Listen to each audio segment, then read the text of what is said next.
Welcome to Make 'em Take 'em. I'm Mark Mills, and today I'm joined by Sean Adlam. Hello there. And Seb Gigner. Hi everyone, episode 2, looking forward to it. Okay, so today's episode we're going to have a look back at all the BBL action from the weekend just past and break it down game by game. And a logical place to start would be the BBL Cup final in Birmingham. What a game that was, and what a great advert for the sport. After a strong start by the Wolves, Phoenix just chipped away, claimed their first lead of the game in the second quarter, and bar a small comeback from Worcester, really did dominate from the rest of the game. They ended up 99-88 winners, claiming their first ever BBL Cup title, and Malcolm Riley claimed the official MVP award with 26 points and 9 rebounds. So Sean, big game, first silverware of the season. What were your thoughts on the game? Entertaining, but it always kind of felt like the Phoenix were in control for most of the game. Even though obviously the Wolves started out well, it always felt like they knew the pace was dictated by Phoenix the whole time, and they kind of knew that lead was going to chip away, and it's a game of runs, as we all know it is. And even though Wolves came back and made a run, it never really felt like they were in too much danger. Obviously Riley, impressive, 26 and 9, and big fella Gettys did a great job. He's a big intimidating person down there to have, with 19 and 8, and they got 6 players in double figures, which obviously when you can do that, you're going to win a ball game. Yeah, absolutely important for them to spread their scoring. So from your point of view, Seb, what were the kind of takeouts from the game for you? Well, it was an enthralling game, wasn't it? Even though in the second half you sort of felt that Cheshire were in control, it was still a really good game of basketball. It was end to end all the time. It was just a great effort for the sport, wasn't it? And I think the standout, the point I take from that is that Cheshire, they may be struggling in the league, but they have that cohesiveness that is quite special for teams. They have such a great camaraderie, and I think that showed. It was too much for Worcester to handle on Sunday. And I think this Cheshire team, if they can sort of get a bit more consistency behind players like CJ Gettys and Rob Sandoval, they can beat anyone in this league this season. Yeah, I think you're right. It was an interesting final for me. We obviously had the discussion in the first episode of Make 'em Take 'em, and I'd just like to go on the record, although we received criticism for it, all three of us picked Cheshire as the winners, going against the bookies, but it kind of shows the expertise we have here at Make 'em Take 'em. But for me, there were a couple of things that were really interesting. We obviously talked about the big man battle, and we started watching the opening quarter, and Baczynski dominated. What he did was exactly what he should have done. Gettys isn't the fittest man. He's 7 foot tall, and he is built like something I can't say on a polite podcast. So to make him run up and down the floor was exactly the right thing. Gettys didn't know where he was. He was blowing after about 3 minutes, but then they slowed it down and enabled Cheshire to utilise him more. It seemed crazy. But for me, the kind of takeouts I had of it was the game changed in the second half, and Cheshire pulled away, and Sandoval turned up in the second half. I don't think there's a coincidence there. And I think the other big takeout I had about it is the latest fashion accessory for BBL players has to be the sunglasses that Devon Bailey wore. I don't think I've ever seen anyone look that cool. It's interesting listening to some of the TV coverage. They actually compared him to the Predator, which I thought was an interesting analogy for that. But a hell of a game. Obviously on the day, Malcolm Riley got given the MVP award. Sean, for you, do you think you agree with that? Do you think anyone else was potentially in the running for it? I think it's hard to disagree with someone that puts you up 26 and 9.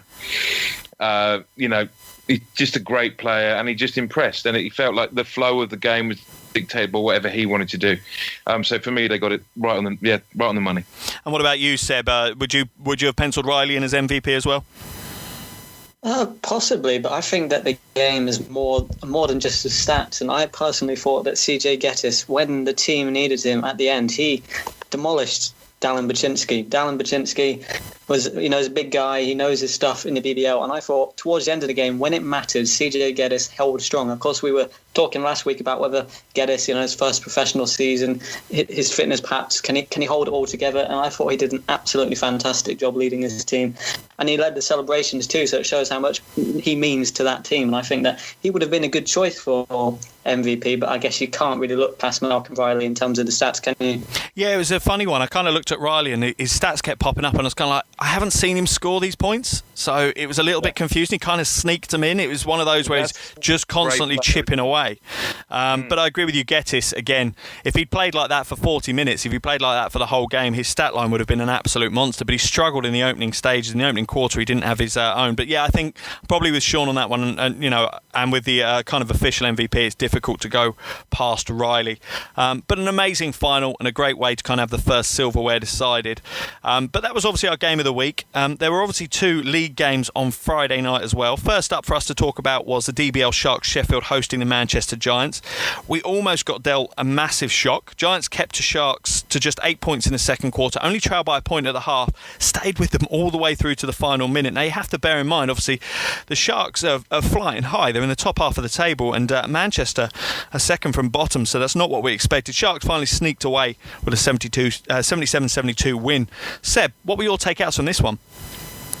Well, I mean, you look at the table and it might tell a story, but Manchester are a team who have competed in a lot of close games this season, beyond at least what their win ratio tells you. They have been in a lot of close games, and they have given teams like Cheshire, who just won a BBL Cup final, a bit of a problem. Manchester beat Cheshire not too long ago, and I don't think that Sheffield game, when I was looking at it on live stats, I was thinking, well, I think this could be a close game, closer than people expect, and that's exactly what it proved to be. But at the end of the day, it came down to star power, didn't it? People who got Sheffield over the line, like Alexander, McKnight and Williams, they're all there, and they are great players, and they're probably the reason why Sheffield are so far up. But it wasn't easy, was it? No, it certainly wasn't. It was a closer game than I think they expected, and it's a little bit disappointing, I think, if you're a Giants fan as well, because obviously they had the news, recently released the big man Richard Bell, but it was always known that they had someone potentially lined up to replace him, and just a shame they obviously couldn't get him in time. Was Crook, local lad to Manchester, has had a good start to his professional kind of career, but wasn't able to register in time. It would have been interesting to see how that had changed, because obviously you look at the stat line there, Rablicki's pulled down 14 rebounds, so it really shows that he wasn't necessarily contested as well as he should have been in the paint, and if they brought Crook in, maybe that would have been a different story and they could have come away with the win. So Sean, your thoughts on this one? I mean, Giants is just really impressive, isn't it? You know, when you're going away from home and you're down near the bottom of the league and you're coming up to one of the elite teams in the league and you're really giving them a game. But it's one of the things about the BBL, and it's about British basketball, has always been a bit like that. The table never really shows where the talent in these teams lies. And I think with Manchester, they really do have a great team. They just haven't quite worked it out yet. But I think they will work it out. And if you look at someone like Callum Jones, who had a great game for them, 18, 10 and 5. And you've got David Kadiri, was big for them as well. They've got the pieces. And they've shown that in this game. You know, they've like Seb said, Sharks have got big name players. They've got closers. They've got people like your Dirk Williams and Chris Alexander and things like that. They've got players that know how to close these games out. But the big win for the Giants is that they were in the game. And I think going forward, they can really use that as a good push for coming up into the second half of the season. Do you know what? I think I agree with you. I think the issue you've got with Giants is once they get through their starting 5, where is that contribution coming from the bench? You know, they had 3 points off the bench. And again, don't get me wrong, Sheffield had exactly the same. They only had 3 points off the bench as well. But for Manchester, that's where they need to change. You know, Callum Jones played 40 minutes. He pretty much does every single game. Now, what happens if he picks up an injury? What happens, in those situations? They're over-reliant potentially on those starting 5. But I agree with you, there is talent within that starting 5. So looking at the game, let's go across to you first, Seb. Who would have been your standout? Who's your MVP from this one? Well, I think, honestly, there's some players who played very well for Manchester. I guess it's not really trendy to give an MVP to a team that lost, but I think on this occasion I'm going to sort of break that trend, and I'm going to give it to Callum Jones, because he wears his heart on his sleeve every single time he's on that court for Manchester. And then the reason that they were close, along with, of course, guys like David Kadiri and Bankovic hitting some late shots from what I can remember, Callum Jones he's everywhere, isn't he? He sort of does everything. And as you mentioned, if they don't have him, they lose that game by 25 points. I think he makes such a difference. And he might not have been on the winning side, but I think he made the biggest difference out of any player in the game. And that's why he's my MVP. No, fully understandable. It is the kind of tradition that you have to pick the winning team for the MVP. But I agree with you. It's the kind of player for me that made the biggest impact for their team. So I can see why you've gone with that one. What about you, Sean? Where does your MVP go for this game? I mean, I'm always a firm believer of you can't be the most valuable player if your team's lost. That's just the way that I look at it, and it's always been like that. I understand, Callum had a great game, but for me, Dirk Williams, 26-9, and he gets my MVP because just watching him play is exciting. We all saw the dunk that he managed to get a couple of weeks ago. This guy's just fun to watch, and he's productive. And I just, for me, he's the MVP. I just love watching him play the game. No, I'd actually agree with you on that one. Williams is the guy I've got down. And for me, it's kind of more the step up. So some of the things I look for in the MVP is, are they doing something they wouldn't normally do? If they're just contributing like they normally would, then I'd be, a little bit more wary. But his season average is 17.7 rebounds. He's chipped in 26 points and 9 rebounds. He's stepped his game up. And in a game like that, where it's only a 5-point win, that's where the difference is made for me. So, yeah, I agree with you, Sean, on that one. Williams had my MVP onto that game. But there was one other game on Friday night to tip off the kind of BBL weekend, and the Glasgow Rooks took on the Plymouth Raiders at the Emirates Arena in Glasgow. Raiders suffered their 9th straight defeat. Glasgow opened up a 14-point lead after the first period, and even though Raiders put a shift in the second quarter, Rocks were able to control the game for the full 40 minutes. They ended up 106-86 winners. Sean, that's a real tough trip, Plymouth to Glasgow. Do you think that affects the performance? Yeah, massively. I mean, I've been around Worthing basketball for a long time, and I've made that trip, with probably Bears and then Thunder, and it's just a long trip. If you're making it on the same day as you're playing in the evening, it's long from Worthing, let alone coming from Plymouth. So I just think it makes such a difference for some of these guys, and it's not just the fact that it's a long journey. They've got a great fan base up there as well, and they're loud, and it's an intimidating place to come in. And above all else, every time you go there, the gym is cold. As soon as you get into that gym, it's just cold. So all that combined, it's just a hard night for Plymouth. Yeah, not an easy one for them, and the slump continues. Seb, what do you think this result tells us, respectively about both the teams, Glasgow and Plymouth? Well, it tells you, I think, that Glasgow are better than some people give them credit for. I think that they have been consistently, at least when you look at the players they have, they're consistently a good team, and there's no reason why they can't contend this season. I've seen a few doubts maybe from Glasgow fans as to whether this is the year, but you've got guys like Kieran Achara on the floor, you're always going to do well, aren't you?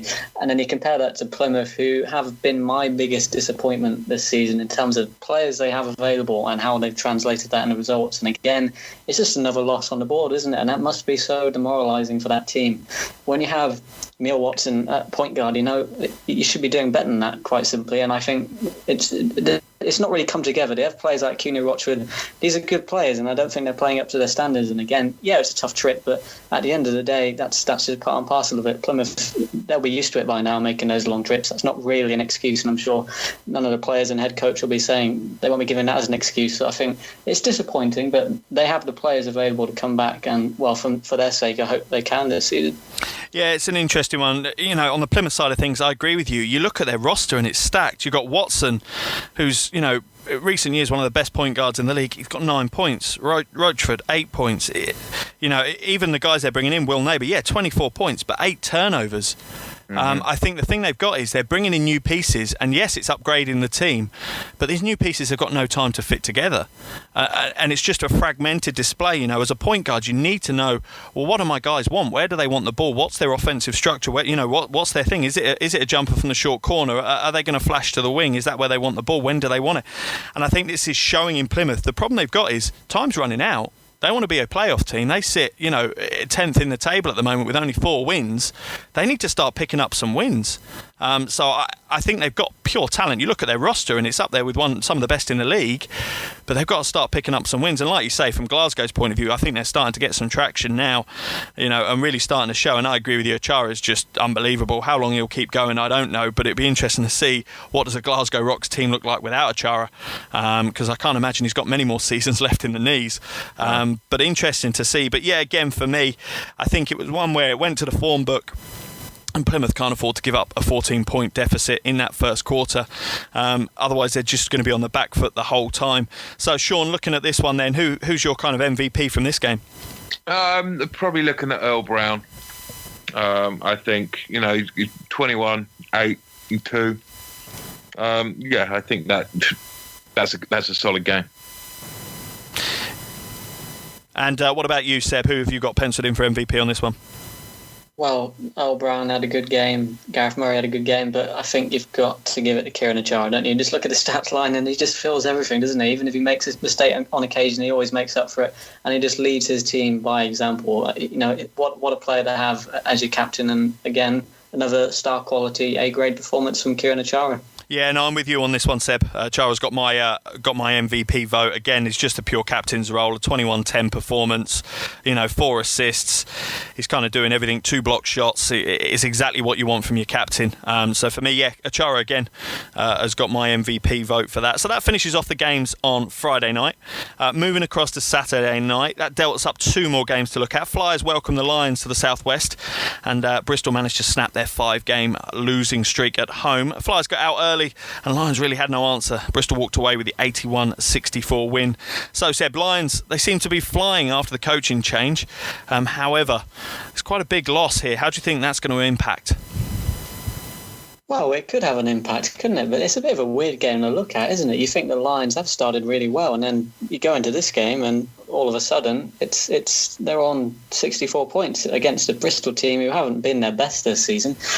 But Vince McCauley's an experienced head coach. He knows what he's doing. He knows this London team like the back of his hand. I don't think this is something that's going to affect them. It's just a case of saying, well, let's slow it down. Let's think about this, and saying we're a good team and we can overcome this kind of loss. And I think they will. I don't think it'll be a problem for them to bounce back from this game. And what about you, Sean? What was your takeouts from this one? I don't think the result affects them too much, really. I think they can come back and bounce back from it. I don't think it really affects their mindset too much. The Flyers are having an okay season, and yeah, that's about it.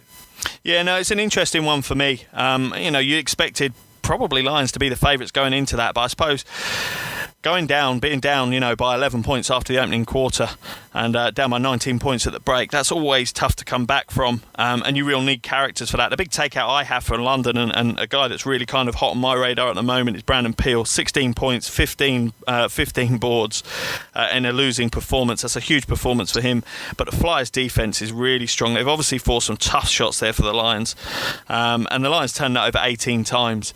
It's always going to be tough to win the game if you turn the ball over 18 times. But again, a big win for Bristol. Really, really important win for them as they obviously look to get that playoff berth. Looking at this one then, Seb, who was your MVP?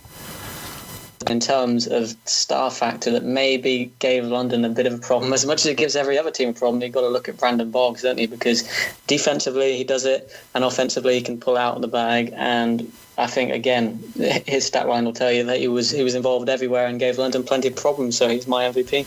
Okay, and what about you, Sean? Who's MVP from this one for you? Yeah, Leslie Smith. 17, 11 and 3. I think that's a good line, and I think that's good production from him. Yeah, no, I had Leslie Smith down as mine. He's just an old school kind of big man, back to the basket, just does the tough kind of work. And again, as I said before, it's kind of the difference between season averages and game performance. Averaging 10.7 points and 6.4 boards a game, and he drops in a 17.11 rebound display. It's going to be a huge performance to take the MVP away from him for me on that one. So the final game of the week was on Saturday night. Also, Surrey Scorchers made the trip to the Midlands. They took on the Riders. A very high-scoring first 20 minutes. The Scorchers ran out of steam in the second half, and the Riders' depth paid dividends as they pulled away to the 104-82 win. Sean, Riders sits favourites in the league at the moment, but do you think this? What do you think of the performance on Sunday? It's Riders basketball, isn't it? It's that's a 20-point win over a solid team, and it's a masterclass from them. It's impressive. They've all their guys, they just play so well together, and they get up big and they get the leads, but they keep playing. A lot of other teams have come out to a lead and they don't. They take the gas off. They don't. Riders have just got this air about them at the moment, I think, where they will win the league. I will say that at this point now. I think they are the favourites, but I think they will come and pull it through. Yeah, I think it's a big performance for them. Seb, sorry, they've really stepped up this season. How do you think the result this weekend is going to affect them and their challenge for playoff places? Well, I think this is the type of game, unfortunately, no matter really who you are, unless you're Newcastle, maybe Sheffield, London, Glasgow, if you're down, even Surrey, they might be a bit higher up because they played a few more games, but I think it's one of those where you think if you win it, it's a bonus, and if you don't, then you move on, you go to the next game. It's about focusing on the playoffs. I don't think it affects them particularly, but of course they're going to be disappointed that it was a big loss, but they started the game quite well and then they faded into the second half. So they've shown that they can contend at least for a half in Leicester, which is not very easy to do. So they'll take parts of this game, I think, and say, we'll focus on that, we'll improve on that, and we'll hopefully take that into games going forward. Yeah, I think so as well. I think it's there's positives definitely for Surrey to take from this. I think the biggest thing I look at it though, you look at the spread, and you can't, as a coach and as a fan, you look at it, you go, well, all our starting 5 players, double-digit scoring. It's difficult to not be happy with that.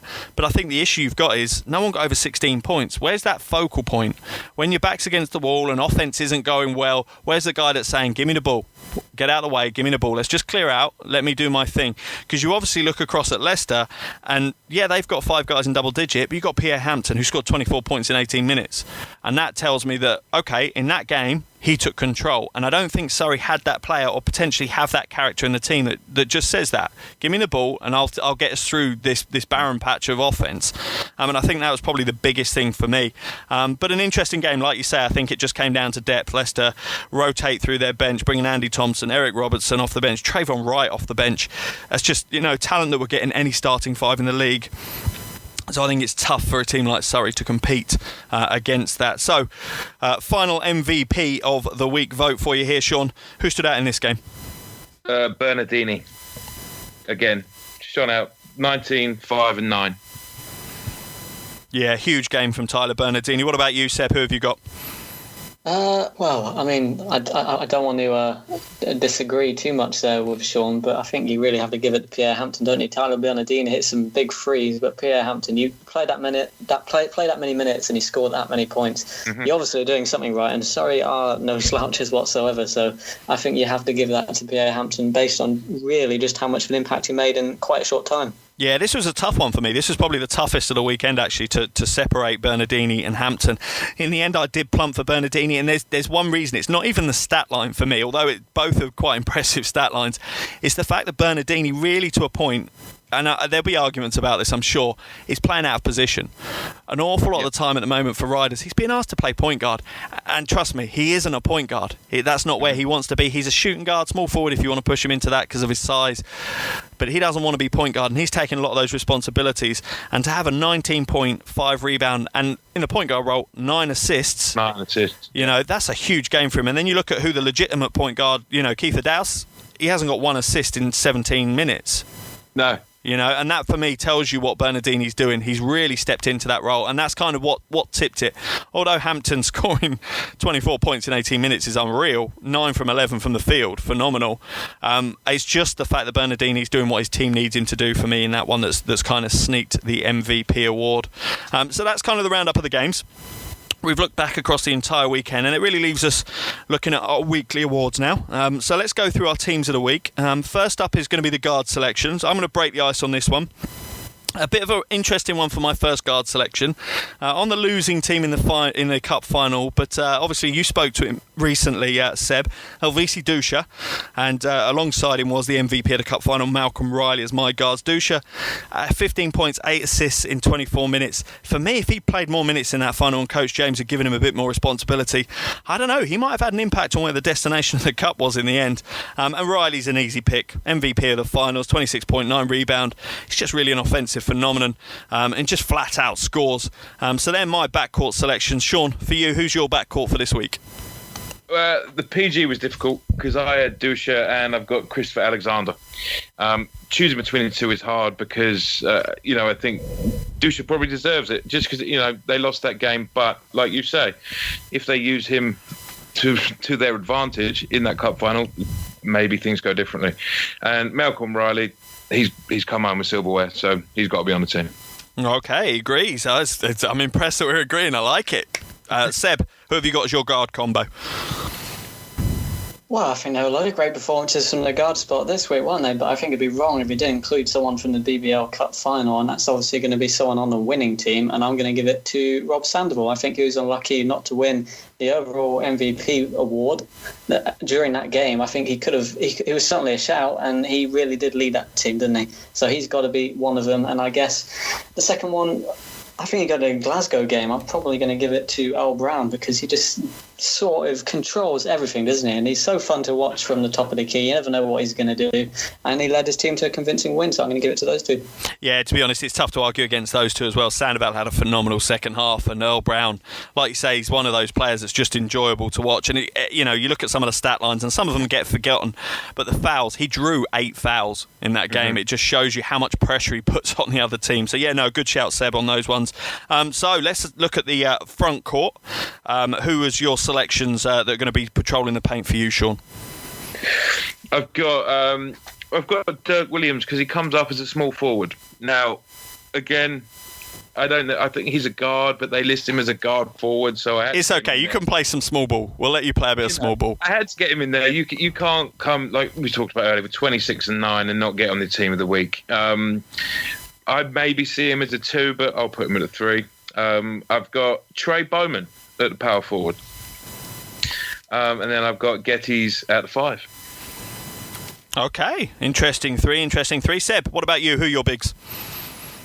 Well, I like that idea. It's sort of stolen my idea, the Dirk Williams thing. I had that one down myself as a small forward, just that little bit of a role. Okay, you guys like a little bit. You like a little bit of run and gun basketball. Fair enough. Yeah, you have to. To. That was my idea, but Sean can claim it first. And then I think you've got to go to CJ Geddes. I think he's the unsung hero of that final, and he's at least one of my forwards, or centre. And then I've got to put Tyler Bernardino in there somewhere. So going to put Tyler Bernardino in there as an overall pick, even though I did like Kieran Achara. I think Tyler Bernardino made a huge difference, so he's going to go in there as well. Well, that's a very impressive scoring 5 you've got there. For me, I picked Earl Brown. I put him in at small forward. And then my 2 proper bigs were Brandon Peele and Leslie Smith. Brown, obviously, huge game off the bench, 24 points, 10 boards, only 24 minutes of play.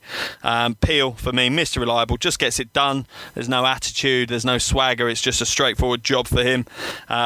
16 points, 15 boards. And then Smith, just your old school big man, really, back to the basket. He's not the focus of the Bristol Flyers offence, so to come out with 17 points is an impressive contribution for me. So yeah, that kind of closes out my 5 of the week. So narrowing down those 5, who do you guys have as your overall MVP? Seb, who's risen above the rest and grabs your MVP of the week? Again, I've got to go back to the same man, CJ Geddes. I was so impressed with his performance. I'd argue that it was a performance of the season, at least in terms of how he played when it came down to crunch time. I didn't expect it. I don't think really anyone last week expected it on the podcast. And if he plays like that every week, at least how he did in the second half, and if he can overcome his fitness problems, I think he can be the best player in the league. So I've got to give it to him as that being his breakout game this season. Wow. Yeah. Go on, Sean. No, to say that he could be the best player in the league. I think that's, I'm not saying that can't happen, but that's interesting. It's a big claim, and the BBL, as we know, is not dominated by big men. 7-footers have kind of notoriously struggled to perform in the BBL because it is such a high-paced game, and I think his fitness does let him down. But it is one of those, if he gets the ball anywhere near the block, just give the 2 points and run down the other end, boys, because his strength is phenomenal. It is only his first season, though, of course, so I think he's only going to get better. And if he's sticking in the BBL, then I think he could prove a lot of people wrong this season. Yeah, no, I think you could be right. Sean, looking at that, who's your MVP of the week? The guy that gets the silverware and gets the MVP. To me, gets the MVP for my team of the week, Malcolm Riley. If you can lead your team to some silverware and be arguably the best player on the court doing it, to me, you deserve my nod. Yeah, no, I've got the same. It's kind of a special weekend with it being the cup final. I think you have to select someone, like you say, from the winning team, from the cup final, and leading your team to their first ever BBL Cup final with 26 points and 9 boards, 3 assists.